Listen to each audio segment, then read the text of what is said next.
Lately, I've been getting a whole lot of questions about my Damian Porter t-shirt. If you want to cop that t-shirt, definitely be sure to go to the tshirtsnmorestore.printify.me. The reason that I copped this t-shirt is because it got great graphics and the picture is nice and clear. Now, in order to get yourself one of these t-shirts, be sure to go to your preferred banking institution and withdraw the appropriate amount of funds to ensure that your transaction will be facilitated without any delays, impediments, or hinders.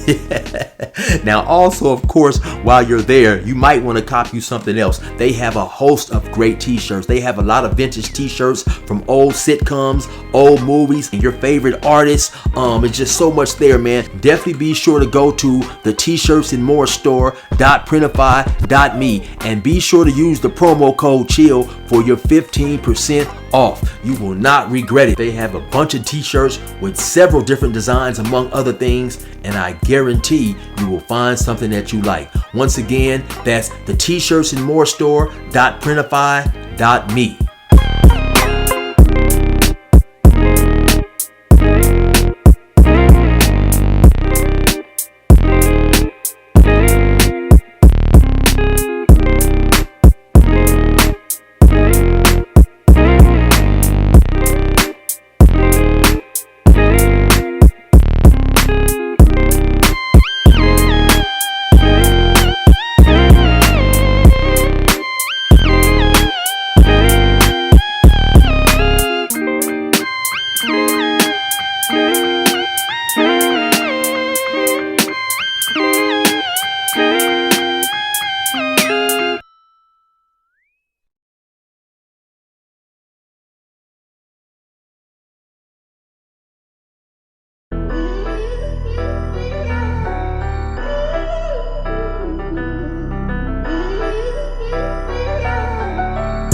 Percent of dudes rapping, they ain't nice as me. 98% ain't live the same type of life as me. The judge gave me life and then they sent me where the life is be. That level 4 with depth and vice, the type of stuff they like to see. Two choices, fight or flee. I refuse to die a chump. I never been a mark, but damn, it's scary when that riot jump. I seen dudes cry, get pumped, and some sexually brutalized. Knew a dude who lost his life and he was only doing 5 year-long racial fights when homie all you do is ride. Lonely days and nights up in a hole causing suicide. From the moment you arrive, you see the Mexican mafia, AB skinheads with big giant swastikas, pro-black philosophers, the BGF, the Kumi, and Muslims who will murk you from the nation to the Sunni. That MS was loony, quick to ride up on they rival. Even Christians went to church, hide knives up in a Bible. Political and tribal, the Crips and Damus, the Long Beast, the Hubs and the Dubs and the Grooves, the IE, the Bakersfield, the Dago Pyrus, the Hustlers quick to roll, the gangsters don't move. Whatever click you choose, you better Say what's cracking, YouTube?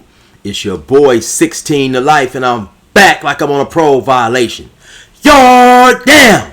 Now, for those of y'all that's new to my page, in 1994, I got arrested. I was eventually sentenced to 16 years plus life, and I served 24 years straight in the California prison system. Yeah, that's me gassing right there on that intro song. And if you want to get that song, it's available only on a 10-song EP that you can get directly from me by digital download. Cashapp, PayPal, or Zelle me $20 and I get it to you ASAP, man. If you're interested, hit me up on my email, 16tolifemusic@gmail.com, and I'm going to get it to you ASAP. Now let's hop right up into today's video.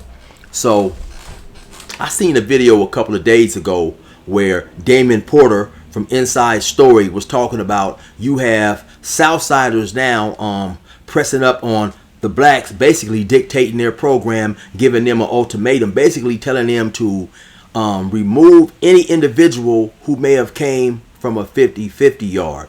And so I guess Damian Porter got this from a couple of sources, right? He's seen a TikTok video where a dude was talking about it. Then he talked to one of his homies who's on a level 4 yard. But so due to the information that's coming from him, let me just show you guys exactly what he said. Breaking news. This just in.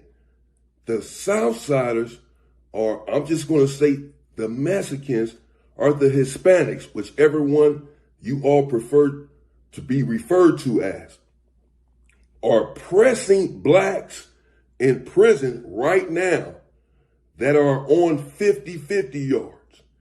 if you have been to a 50-50 yard and you are a black man, you cannot go to any level 4 yard after you've been to a 50-50 yard. It's the Southsiders on some of these yards that are telling the blacks that they cannot come. How do I know this? 2 things just happened. One, I saw a video just last night on Instagram where dude is on a video in the visiting area. He's in prison and he's behind the glass talking on the phone, and he's telling his girl that he's saying that the Mexicans, he's loud, he's irate, he's irritated, he's annoyed, he's turned up. People in the comments saying, you so turned up, just go over there. Because he's in the video saying that the Southsiders can't tell the blacks what to do. He's saying that the Southsiders are in here saying that if you've been to a 50-50 yard, you cannot come to the main line where they are at. They don't care what race you are, if you're black, white, Hispanic. If you've been to a 50-50 yard, you cannot come to general population to the main line. If you do, essentially, obviously they're saying, we're going to take care of it. We don't care if you're black or not. They're going to put their hands on another race. They're going to put their hands on a black person. And so I did an interview a couple of weeks ago with an individual by the name of Gotham Trubs, and he's on a 4 yard, man. Shout out to Gotham Trubs. My apologies, man. I have not completed that video. I hope to have it done today. And he's been on a 4 yard his entire stay in prison, which I believe is maybe around 10, 12 years, right? And so I asked him, because of course, by me being black and doing prison time myself, functioning with individuals who did check paperwork, I definitely don't like it when the narrative is put out there that blacks do not check paperwork. Now, I'm gonna keep it 100. Can we say all blacks check paperwork? No, we can't, because we all know that blacks have different factions, right? They function as different entities, right? Within the black population, and sometimes or not, they may not even get along, right? So you never know what the next individual car is doing. Just real quick, like now from my specific area, from my specific city, right? I come from a small city, right? So anytime I ran across someone who happened to be from Bannon, chances were extremely high I already knew what he was in jail for, or at least had heard what he was in jail for, due to the town being small, due to me calling home, being in contact with certain individuals. And so if a dude hit the yard with bad charges, 9 times out of 10, it was already known. And I believe it's like that with a lot of other entities, because these black collectives function for the most part within a pretty small radius of their immediate homies that's on the yard. So they'll 9 times out of 10, same thing as me, they're keeping in contact with homies from the street, and so they're knowing what's going on with people who function with their collective. And that's not to say that people don't visually check paperwork as well, because I've done that many times as well too, just with people who I'm in the cell with. And so I'm not gonna go in there and demand another individual's paperwork, but what I will do is I'll show him my paperwork to say, hey man, this is what I'm in here for, just so you will feel comfortable knowing who you are in the cell with. Then the majority of the time they would show me their paperwork as well, right? And so, but anyway, I happened to ask Gotham Trubs, I said, well, do you guys check paperwork? And he said 100%, most definitely, right? Now, the interview that I done with him was probably about, I want to say maybe about 2-3 weeks ago, so I don't remember everything word for word, but I do believe that I asked him during the course of this interview, if a brother came from a 50-50 yard, would he be allowed to stay on the level 4 where you are at? And I believe he said no, right? And so I'll get that edited, and hopefully I'll have that up tomorrow, right? And so now, as far as the Southsiders pushing up on the blacks, demanding that they remove any individual who came from a 50-50 yard, when I heard that, it definitely sounded, I won't necessarily say far-fetched, right? But it definitely sounded like, you know, something that you had to like think about, okay, is this really going to happen, right? Because initially, of course, I believe anybody who's done any prison time is automatically thinking, okay, you're not going to have Southsiders pushing up on blacks, demanding to see their paperwork, you know, trying to figure out what they're in jail for. So you may have some people out there thinking, okay, well, how do they even know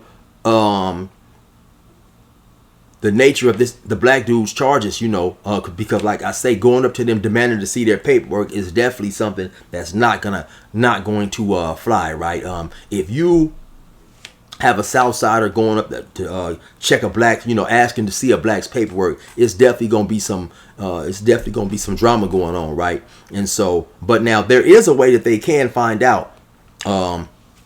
Now they have what's called R&R, which is receiving and release. It's where you first come when you come from another prison, and it's where you go to when you're getting processed out of that prison, whether you're going home or going to another prison. Now you do have convicts who work up there, and so when these buses come from these other prisons, now that you have a lot of prisons that may be potentially designated 50-50, to keep it 100 with you guys, I'm not aware of all that stuff. You know, I don't keep up with what prison is 50-50 now and this and that. But if you're in prison, you happen to know. So if you get a busload of individuals coming from a prison that's deemed a 50-50 prison, then of course that is a way that you will have individuals who will know. And so you don't have to necessarily check a person's paperwork. You know, just coming from a particular prison that has been deemed a 50-50 is going to definitely put a person under suspicion, if not more than that, right? So that could be a way that the Southsiders are able to know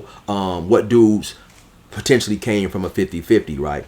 Now, is that far-fetched that if a dude comes from a 50-50, that you may have individuals, whether they're Southsiders, Northerners, whites, or whatever, not wanting to program with anybody that's been on a 50-50 yard? No, of course not. You know, actually, I remember hearing a story, and I don't quote me on this, right?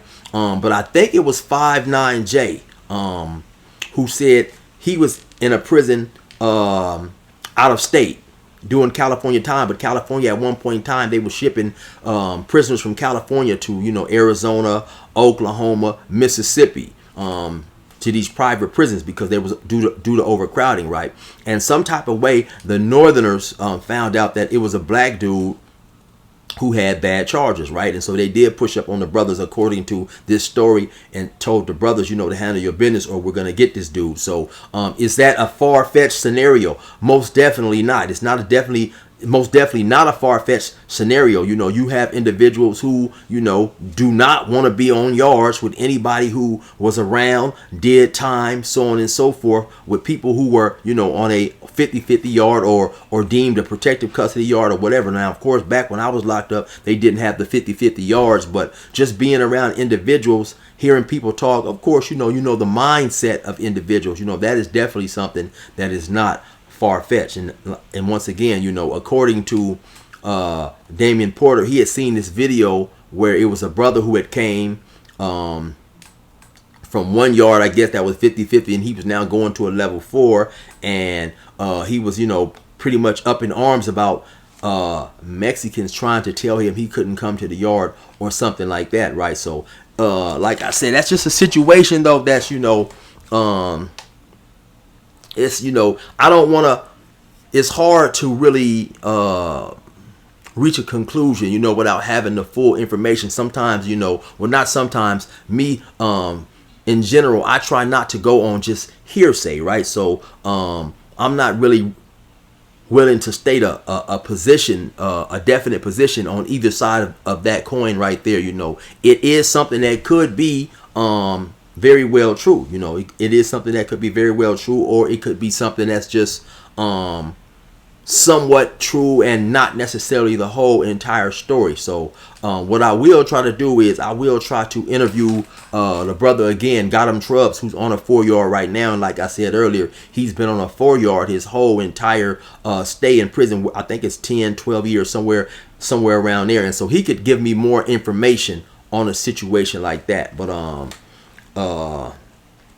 my thing is, you know, like I say once again, with the narrative that blacks do not care if individuals have bad charges and have come from 50 yards and so on and so forth, you know. And like I said, it's always been my understanding that that's untrue, you know, due to the individuals that I was around and due to the sentiment that individuals had. Because before I left, they was talking about implementing these 50 yards. And of course, there was a lot of brothers in an uproar, you know, talking about, I'm not going there, I'm not just to do my time there. So like I said, just by me doing time around individuals who definitely was against it, you know, makes me, of course, want to speak out against that narrative that is often put out there about blacks. But anyway, y'all already know what it is. It's your boy 16 to life. Resume normal program.